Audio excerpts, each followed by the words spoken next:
usted sabe, pues somos tan débiles, ¿verdad? Yo personalmente me siento una persona incapaz todavía de tener ¿cómo le dijera? Lo que usted dice, ¿verdad? ¿Cómo canalizo yo esos sentimientos cuando una persona me hiere? Porque a mí se me hace muy difícil, ¿verdad? Y sí, como usted lo dijo, viene uno y le dice adiós, ¿verdad? Pero en el momento, de ese preciso momento, ¿qué consejo le daría o no daría para canalizar ese momento tan difícil, ¿verdad? Como ser humano que es uno tan débil, ¿verdad? Sí. Bueno, por eso es importante el mantener el espíritu de la fe. Porque cuando esta cosa sucede, lo primero que Dios quiere es que ustedes ejerciten la fe. ¿Cómo van a crecer en las virtudes si no es ejercitando? Sí, por ejemplo, si yo ahorita les dijera, van a jugar una carrera de 200 metros mañana. Sí. Tendríamos que tener una ambulancia para acá.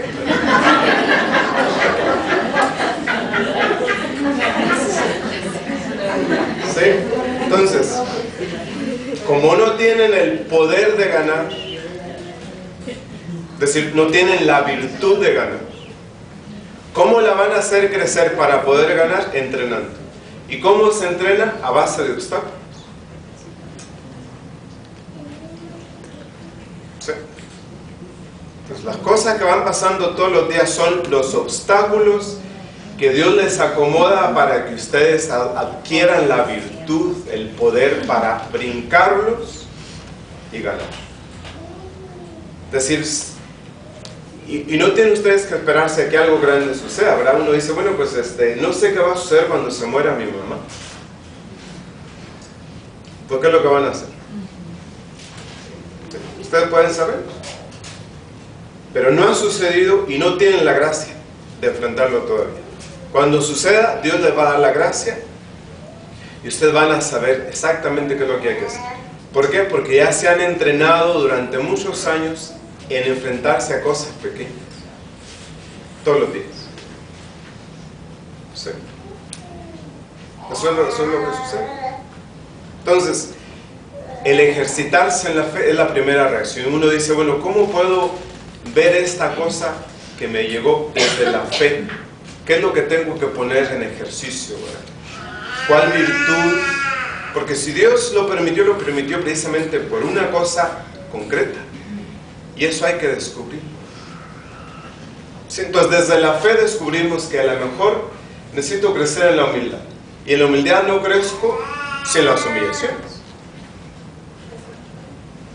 Sí. En segundo lugar, pues en vez de ver solamente a la persona, yo voy a ver también a Dios. Como decíamos ahorita. ¿Sí? Entonces ya después guardamos silencio, pensamos las cosas, ¿verdad? Venimos aquí al sagrario, ¿verdad? Nos quejamos y vemos las cosas con la inteligencia. ¿Sí? No, tiene uno necesariamente que estar, porque fíjense, el punto medio entre las acciones y la voluntad se encuentra en la imaginación. Y con la imaginación la alimentamos con los sentimientos. ¿Sí? Entonces, si estamos demasiado acostumbrados a permitirle a los sentimientos que controlen la vida, va a ser siempre bien difícil. Por eso es importante pensar las cosas de forma inteligente y ver las cosas de forma inteligente. ¿Sí? Porque las emociones no me van a decir, pues ¿sabes qué? Piensa en esta persona y piensa en Dios. Piensa qué virtud tienes que hacer o practicar, ¿no? En cambio, la inteligencia nos dice, bueno, ¿qué tan real es esto que me está diciendo esta persona? ¿Cómo lo puedo aceptar? ¿Si coincide con la realidad o no? ¿Y qué es lo que voy a hacer? Sí. Eso es todo lo que tiene que suceder. ¿Alguna otra pregunta? ¿Sí, dígame? Yo pienso que dice pues que Dios nos da la inteligencia porque Él nos conoce como nuestra debilidad y todo. Entonces Él nos da la libertad. ¿Sí? Él nos da la libertad a que tomemos lo que nosotros, pues como hijos de Dios, sabemos cuál es vamos poniendo como una raya que se pone en medio de nosotros. Él sabe qué es lo que vamos a tomar. Sí. Si nos conviene el bien, tenemos que estar practicando el bien. Y si no queremos hacer lo que Dios quiere, pues vamos a ir por otro lado. Sí. Entonces, que Él nos da la libertad para escoger lo que realmente nos conviene, lo que debemos de, como hijos de Dios, debemos de reflexionar y de pensar. Sí, porque tenemos el don de la libertad. Si Él impidiera que yo sea capaz de ofender a alguien, entonces yo no tendría la libertad. Me estaría Él privando de mi libertad. Pero Él lo deja. Y aunque surja de allí el peor de los males, ningún mal se le va a ir sin aprovecharlo para sacar un bien. Entonces, si el bien que Dios pretende sacar no lo vemos ahorita inmediatamente, lo vamos a ver más tarde. ¿Sí? Cuando pase el tiempo. ¿Alguna otra cosa? Sí, dígame. O sea, que todo lo malo que nos viene no es solamente un castigo, es solo para prevenirnos de que nosotros estemos atentos para recibir por medio del mal, recibir el bien, siempre y cuando nosotros estemos atentos a lo que Dios nos manda y pidiéndoles que nos dé la sabiduría para poder salir adelante.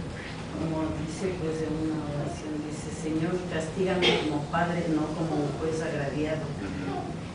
Entonces yo pues, le pido al Señor pues, para todos que Dios nos dé lo que necesitamos para poder entender todo lo que Él nos manda, porque a veces creemos que lo malo es porque el Señor no nos quiere o quiere el mal para nosotros, pero escuchando pues un bien por medio del mal nos viene el bien y el entendimiento. Sí, como dice como dice Job, ¿verdad? Él cuando se queda sin nada, sentado en la ceniza, él dice: el Señor me lo dio, el Señor me lo quitó. Si aceptamos de Dios los bienes, no vamos a aceptar los males. Y a pesar de que no fue Dios, sino aparentemente fue el demonio, ¿verdad? Pero él no dice: Dios me lo dio y el demonio me lo quitó. No, dice Dios me lo dio y Dios me lo quitó. Sí.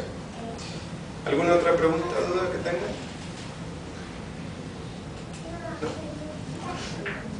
A ver, dígame. Pero de la primera hora, a ver. Cuando dijo que uno piensa que está haciendo la voluntad de Dios, porque eso es muy normal en el ser humano, creer que estamos haciendo lo que está correcto y tal vez no sea tan correcto.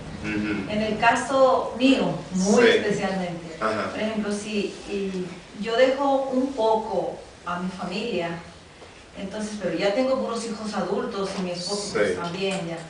Entonces yo pienso que esa es la voluntad de Dios, que yo trabaje para los demás.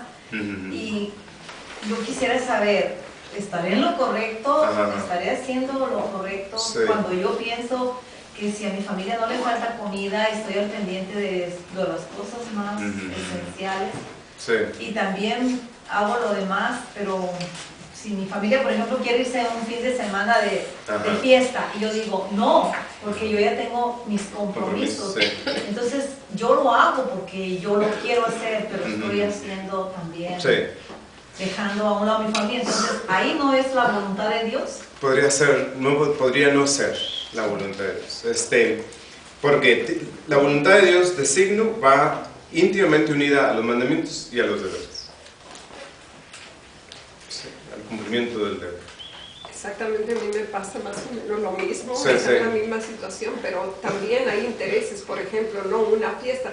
Yo no tengo también los mismos intereses que ellos, o digamos, ir al cine. A mí no me agradan las películas que ellos van, y como ya no los pueden poner, entonces yo me aparto. Eso, lo mismo esas fiestas que yo sé que no son